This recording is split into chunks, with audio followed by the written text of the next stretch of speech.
नमस्कार, मैं हूं गुनूर कौर और आप देख रहे हैं अब्रॉड न्यूज नेटवर्क। आज हम बात करने वाले हैं ऑस्ट्रेलिया के बारे में, लेकिन एक स्टडी अब्रॉड डेस्टिनेशन के तौर पर नहीं, बल्कि एक ऐसी जगह के तौर पर जहां आज काफी इंडियन फैमिलीज रीलोकेशन और सेटलमेंट को एक ऑप्शन के तौर पर देख रही हैं। वैसे तो ऑस्ट्रेलिया को लेकर इंटरनेट पर काफी इन्फॉर्मेशन अवेलेबल है। वीजा और इमिग्रेशन प्रोसेस से जुड़ी हर चीज आपको ऑनलाइन मिल जाती है, लेकिन फिर भी हर इमिग्रेंट फैमिली का एक्सपीरियंस सेम नहीं होता। जब भी कोई इंडिया से ऑस्ट्रेलिया जाता है तो बात सिर्फ जगह बदलने की ही नहीं, बल्कि एक तरह से पूरी जिंदगी रीस्टार्ट करने की हो जाती है। नया घर ढूंढना, रेंट और डेली एक्सपेंसेस को समझना, जॉब सर्च करना, बच्चों की स्कूलिंग और उनका नए कल्चर में एडजस्ट होना, ये सब भी उसी प्रोसेस का पार्ट है। अब कई इमिग्रेंट फैमिलीज के लिए तो ये शिफ्ट शुरुआत नहीं, नई अपॉर्चुनिटीज को खोल देता है, लेकिन कुछ के लिए ये फेज काफी चैलेंजेस भी लेकर आता है। तो आज हम इसी रियलिटी को समझने की कोशिश करेंगे, क्योंकि आज हमारे साथ जुड़ रही हैं ज्योत्सना जी, जो ऑस्ट्रेलिया में अपनी फैमिली के साथ रह रही हैं। वो अपने इंस्टाग्राम पेज देसी मम ऑस्ट्रेलिया पर अपनी डेली लाइफ से जुड़े एक्सपीरियंसेस भी शेयर करती हैं। वहाँ की ग्रोसरीज और कॉस्ट डिफरेंसेस से लेकर पब्लिक ट्रांसपोर्ट और जॉब सर्च तक उनका कंटेंट ऑस्ट्रेलिया में सेटल होने का प्लान कर रही हर फैमिली के लिए काफी हेल्पफुल है। तो चलिए शुरू करते हैं इस बातचीत को। नमस्कार ज्योत्सना, एएनएन में आपका बहुत बहुत स्वागत है। हम अपने व्यूअर्स को बताना चाहेंगे कि आज ज्योत्सना हमारे साथ जुड़ रही हैं, जो ऑस्ट्रेलिया में रह रही हैं। तो ज्योत्सना, सबसे पहले आप ये बताइए कि आप ऑस्ट्रेलिया कब मूव हुए थे और आप कौन से वीजा पाथवे के थ्रू गए थे? तो बहुत बहुत धन्यवाद एएनएन का, जिन्होंने मुझे इस प्लेटफॉर्म पे आने का मौका दिया। और जहाँ तक हो सके मैं अपने व्यूअर्स की पूरी हेल्प करूंगी और अपना रियल लाइफ एक्सपीरियंस जरूर शेयर करूंगी। जहाँ तक आपका सवाल है, मैं ऑस्ट्रेलिया आई थी स्पाउस वीजा पे अराउंड 2 years बैक। मेरे हस्बैंड का पीआर था और मैं और मेरी बेटी स्पाउस वीजा पे ऑस्ट्रेलिया आए थे। ज्योत्सना, ऑस्ट्रेलिया मूव होने से पहले आपका एजुकेशनल बैकग्राउंड क्या था? मेरी बेसिकली मैंने इंडिया से एमबीए मार्केटिंग किया है फुल टाइम, और उसके पहले मैंने बीएससी आईटी की थी। मैं इंडिया में भी जॉब कर रही थी डिजिटल मार्केटिंग पे, और मैंने एमबीए के स्टूडेंट्स को टीच भी किया है। तो मेरा एक्सपीरियंस दोनों में रहा है, डिजिटल मार्केटिंग में प्लस टीचिंग में टू दी एमबीए स्टूडेंट्स। और करंटली आपका प्रोफेशनल बैकग्राउंड या फिर वर्क प्रोफाइल क्या है? मैं जॉब कर रही हूँ डिजिटल मार्केटिंग प्रोफाइल में। ज्योत्सना, 2026 में ऑस्ट्रेलिया की इकोनॉमी को देखते हुए क्या आज फाइनेंशियली कंफर्टेबल रहने के लिए अर्निंग के साथ साथ स्मार्ट प्लानिंग भी उतनी ही इम्पोर्टेंट हो गई है? हाँ जी, तो अगर मैं स्मार्ट प्लानिंग की बात करूँ, ये बहुत ज़्यादा ज़रूरी हो गई है, क्योंकि हम यहाँ पे आपका जो अगर आप देखा जाए तो यहाँ पे इनकम बहुत अच्छी है, सैलरी बहुत अच्छी आती है, बट उसके साथ साथ एक्सपेंसेस भी बहुत हैं। जैसे आपका हाउस रेंट हो गया, जैसे हम अपना हाउस रेंट देते हैं अराउंड $3000 देते हैं मंथली, वैसे ही आपका ग्रॉसरी हो गया, आपका चाइल्ड केयर हो गया, आप किसी इवेंट में बच्चे को लेके जा रहे हो, आपकी एक पर्सन की $30 $40 की टिकट आ जाती है।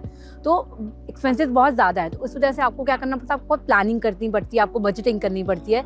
कि जैसे हम लोग करते हैं कि अगर हम जैसे सब्जियां लेने जा रहे हैं, तो हम प्रेफर करेंगे कि पूरे हफ्ते की या 10 दिन की प्रॉपर एक सब्जियां लेकर आए, एंड हम डिसाइड करें कि हम इस दिन ये सब्जियां बनाने वाले हैं। उस हिसाब से नॉर्मली जब हम ग्रॉसरी लेते हैं, हम इंडियन स्टोर से लेना प्रेफर करते हैं, क्योंकि अगर आप बाकी स्टोर में जाएंगे थोड़ी आपको महंगी पड़ती है। टमाटर के रेट हो गए, पटाटो के रेट हो गए, और महंगे पड़ते हैं। तो हम प्रेफर करते हैं कि आलू हो गया, प्याज हो गया, उसको हम बल्क में लेकर आ जाए तो हमें थोड़ा सस्ता पड़ता है। तो इस तरह से आपको प्लानिंग करनी पड़ती है। क्या ऑस्ट्रेलिया की करंट इकोनॉमी ने फैमिलीज को अननेसेसरी स्पेंडिंग से इंटेंशनल स्पेंडिंग की तरफ शिफ्ट किया है?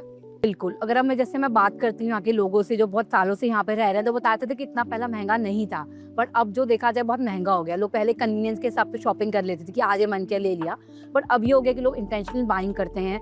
जब सेल आती है तब बाइंग करते हैं। जैसे मैंने आपको पहले बताया कि लोग बल्क में लेना प्रेफर करते हैं चीज़ें, क्योंकि सस्ती पड़ती हैं। तो अब क्या हो गया, लोग इंटेंशनली बाय कर रहे हैं। जो आपका फालतू का सब्सक्रिप्शन होता है टीवी चैनल का या किसी भी चीज़ का, उसको कैंसिल कर देते हैं। तो इस वजह से आजकल लोग इंटेंशनल बाइंग कर रहे हैं, ना कि इम्पल्स बाइंग कर रहे हैं। क्योंकि अगर आपको थोड़ा पैसा सेव करना है, अगर आपको थोड़ा सा अपने आप के लिए भी जोड़ना है, आपके बुढ़ापे के लिए, तो आपको थोड़ा सोच समझ के चीज़ें करनी पड़ेंगी। एक मदर होने के नाते आपको ऑस्ट्रेलिया की कौन सी चीज फैमिली के पर्सपेक्टिव से सबसे ज्यादा रीअश्योरिंग लगती है? जी हाँ, तो एज अ मदर मेरे लिए सबसे इम्पॉर्टेंट है कि मेरी बच्ची की सेफ्टी कहाँ है। तो अगर देखा जाए ऑस्ट्रेलिया में बच्चे बहुत ज़्यादा सेफ़ हैं। यहाँ पे बहुत चिल्ड्रन फ्रेंडली एनवायरनमेंट है, यहाँ की हवा इतनी साफ़ है, प्लस यहाँ के पार्क्स हो गए, आपको यहाँ पे बच्चों के लिए फ्री पार्क्स हैं, प्ले ग्रुप्स हैं, लाइब्रेरीज़ हैं, कम्युनिटी सेंटर है जहाँ आप अपने बच्चों को लेकर जा सकते हैं, आपके बच्चे फ्रीली वहाँ पे खेल सकते हैं। एंड मुझे सबसे अच्छी चीज़ जो यहाँ की लगती है वो है कि लाइफ स्किल। तो यहाँ पे सिर्फ पढ़ाई पे नहीं, बट बच्चे के लाइफ स्किल पे, रियल लाइफ स्किल पे क्या उसको ज़रूरत है, उस पर ज़्यादा ध्यान दिया जाता है। जैसे कि अब मैं अपनी बेटी को प्ले ग्रुप लेके जाती हूँ, तो वहाँ पे एक छोटा सा माउंटेन ट्रैक बना रखा है, जहाँ पे बच्चों को ट्रैकिंग करना सिखाया जाता है। वैसे ही जैसे मेरी बेटी स्विमिंग सीखती है, डांसिंग सीखती है।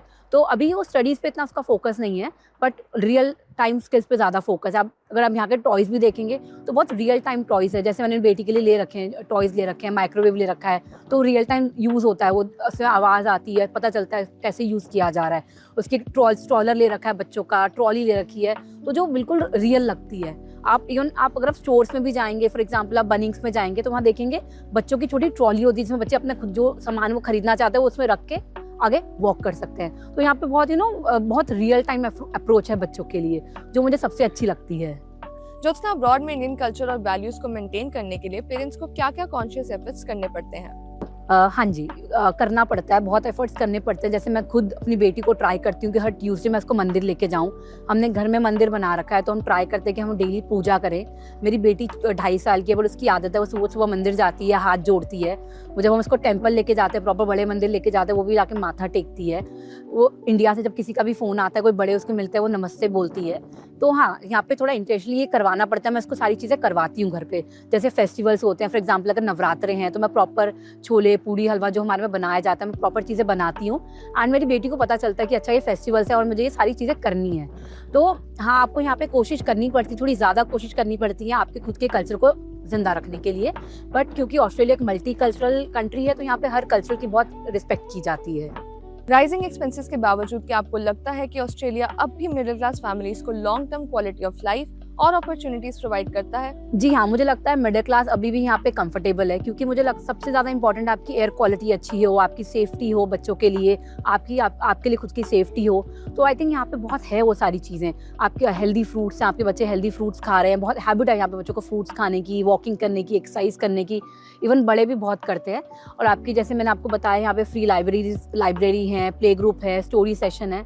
अब लाइब्रेरी में सिर्फ आप नहीं, आपका बच्चा नहीं, आप भी जा सकते हैं, आप भी अपना ऑफिस का काम कर सकते हैं, पढ़ाई कर सकते हैं। तो आई थिंक ऑल्दो यहाँ पे महंगाई बहुत है, बट स्टिल आई थिंक अगर आप प्रॉपर बजटिंग करें, आप प्रॉपर प्लानिंग करें तो आप यहाँ बहुत अच्छी लाइफ जी सकते हैं।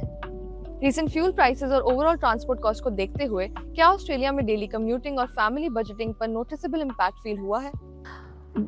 अगर जैसे मैं अपनी बात करूँ तो मैं एक स्टेशन के पास रहती हूँ, मेरा घर स्टेशन के पास है, तो मैंने कभी देखा नहीं था कि गाड़ियाँ इतनी ज़्यादा कोई पार्क कर रहा है। बट जब फ्यूल प्राइसेस बढ़े तो लोगों ने गाड़ियाँ पार्क करनी स्टार्ट कर दी। मतलब पूरे एरिया जो था गाड़ियों से भरा रहता था, लोग गाड़ियाँ पार्क करते थे एंड ट्रेन से ट्रैवल करते थे।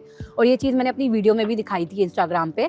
तो हाँ, हम भी कोशिश करते हैं कि जैसे अगर हम कहीं कुछ काम से जा रहे हैं, गाड़ी निकाल रहे हैं, तो हम 5-6 चीज़ें जो हमारी हैं, जैसे राशन लेना है, कुछ सामान लेना है, कहीं बच्चे को घुमाने ले जाना है, उसको पार्क में ले जाना है, तो सारी चीज़ें एक ही ट्रिप में कवर करें। क्योंकि फ्यूल के प्राइस काफ़ी बढ़ गए हैं तो लोगों ने आजकल पब्लिक ट्रांसपोर्ट यूज़ करना स्टार्ट कर दिया है। एंड लकीली मेलबर्न में जो आपका पब्लिक ट्रांसपोर्ट गवर्नमेंट ने फ्री कर दिया था ना, अब आधे प्राइस पे कर दिया है। तो गवर्नमेंट ने भी काफ़ी हेल्प की है गवर्नमेंट लोगों को, ताकि उनको दिक्कत ना आए, उनको प्रॉब्लम ना हो। एंड यहाँ पे काफ़ी कंपनीज वर्क फ्रॉम होम दे रही हैं, तो आप घर रह सकते हैं, अपने बच्चों का भी ध्यान रख सकते हैं एंड अपने ऑफिस का काम भी कर सकते हैं। इंडिया में बहुत लोगों के माइंड में रेसिज्म को लेकर कंसर्न्स होते हैं, तो आप पर्सनली ऑस्ट्रेलिया में इंडियन कम्युनिटी के एक्सपीरियंसेस को कैसे डिस्क्राइब करेंगे? कि अगर मैं अपनी बात करूँ तो मैंने कभी रेसिज्म यहाँ पे फेस नहीं किया। मेरी बेटी को मैं प्ले ग्रुप ले जाती हूँ, इतना घूमते हैं फिरते हैं, हमने कभी ऐसा कोई इशू नहीं फेस किया। मेरी 1-2 लोगों से बात हुई थी, उन्होंने बोला था कि हाँ, उनको ऐसा इशू फेस हुआ है। बट देन अगेन मुझे लगता है कि हर देश में कुछ ना कुछ अच्छाई बुराई होती है। जब आप यहाँ पे ऑस्ट्रेलिया की इतनी अच्छाइयाँ देखते हैं तो आई थिंक आप छोटी चीज़ों को इग्नोर कर सकते हैं, क्योंकि बहुत बड़े हादसे में नहीं हो रही है, बहुत बड़े बहुत ज़्यादा आपको कोई तंग नहीं कर रहा है। यहाँ पे अगेन जैसे मैं बता रही हूँ, ये एक मल्टी कल्चरल कंट्री है और यहाँ पे हर कल्चर की रिस्पेक्ट की जाती है। यहाँ पे इंडियंस को भी उतनी रिस्पेक्ट दी जाती है जितने बाकी किसी ऑस्ट्रेलियन को या किसी और कल्चर को दी जाती है। आपको यहाँ पे थोड़ा एक ओपन माइंडसेट के साथ आना पड़ेगा, आपको चीज़ें समझनी पड़ेंगी कि आप एक दूसरी कंट्री में आए हैं, आपको उनका कल्चर भी एक्सेप्ट करना पड़ेगा। आप अपना कल्चर किसी पे नहीं थोप सकते हैं, आप अपना कल्चर भी कंटिन्यू कीजिए और उनका कल्चर भी एक्सेप्ट कीजिए। तो ये मैं बिलीव करती हूँ। अगर आज कोई इंडियन फैमिली ऑस्ट्रेलिया मूव होने का प्लान कर रही है तो उन्हें फाइनेंशियली और मेंटली सक्सेसफुल एडजस्टमेंट के लिए किस माइंडसेट के साथ वहाँ आना चाहिए? जी हाँ, देखिए मुझे भी ऐसा लगता था कि मैं ऑस्ट्रेलिया जा रही हूँ तो मैं बहुत पैसा आ जाएगा, मेरा बड़ा घर ले लूँगी जाते ही। तो हमें ये समझना पड़ेगा ये पॉसिबल नहीं है। जब आप ऑस्ट्रेलिया आते हैं तो लाइफ आपकी बहुत चेंज हो जाती है। जैसे मैंने आपको बताया, इंडिया में आपके रिलेटिव्स हैं, फैमिली, फ्रेंड्स, आपकी हेल्प है। यहाँ पे आप बिल्कुल अकेले हैं, आप अपने बच्चे को भी अकेले संभाल रहे हैं, आप हस्बैंड वाइफ भी सारा खुद ऑफिस भी मैनेज कर रहे हैं, घर का काम भी मैनेज कर रहे हैं। तो चीज़ें बहुत चैलेंजिंग है यहाँ पे। तो आप ये नहीं बोल सकते कि यार मैं आऊँगा, मैं एकदम से पैसा कमाऊँगा, ऐसा नहीं होता। यहाँ पे स्टार्टिंग में आपको जॉब ढूंढने में स्ट्रगल आएगी, आपको सेटल होने में स्ट्रगल आएगी कल्चर में। तो जब आप यहाँ पे आ रहे हैं तो आप सोच के आइए कि हाँ, मैं जाते एकदम रिच नहीं हो जाऊँगा। जब मैं जाऊँगा तो मुझे थोड़ा घर के लिए मैनेज करना पड़ेगा। जैसे यहाँ पे बहुत लोग एक घर में 2-2 फैमिलीज़ साथ मिलके रहती हैं, वो शेयर करती हैं घर को। लड़के स्टूडेंट्स हैं, जो लड़कियाँ स्टूडेंट्स हैं, वो एक घर में 5-5, 6-6 लड़कियाँ रह रही हैं, शेयर कर रहे हैं। तो स्टार्टिंग में आप देखेंगे तो आपको थोड़ा स्ट्रगल आएगा, आपको चीज़ें समझने में, आपके एक्सपेंसेस में। बट जब आप थोड़ा यहाँ पे सेटल हो जाएंगे अराउंड 2 साल बाद, 2.5 साल बाद, तब हाँ, आपकी चीज़ें सॉर्ट हो जाएंगी। आप अपना जो आपका सपना है घर लेने का, गाड़ी लेने का, आपकी अच्छी लाइफ जीने का, वो आप जी पाएंगे। क्योंकि मैं समझती हूँ यार, जब आप इतनी दूर आते हैं अपनी कंट्री छोड़ के आते हैं, आप एक सोचते हैं कि आप एक स्टैंडर्ड ऑफ लिविंग होगा, आप कुछ अच्छा सपना अचीव करेंगे। वो आप प्रॉपर अचीव कर सकते हैं, बट आपको थोड़ा वेट करना पड़ेगा। आपको 2 साल, 2.5 साल वेट करना पड़ेगा। जब तक आप सेटल होंगे तब तक आपके सारे ड्रीम्स अचीव हो जाएंगे। तो अगर आपका सपना है ऑस्ट्रेलिया आना, तो इसको गिव अप मत कीजिए, कोशिश कीजिए। बट ये मत सोचिए कि जाती आपको सारी चीज़ें मिल जाएंगी। आपको हर चीज़ में स्ट्रगल आएगी, बट एट द एंड आपकी जो स्टार्टिंग है, जो यहाँ पे स्टार्टिंग होगी, वो बहुत ही खूबसूरत होगी।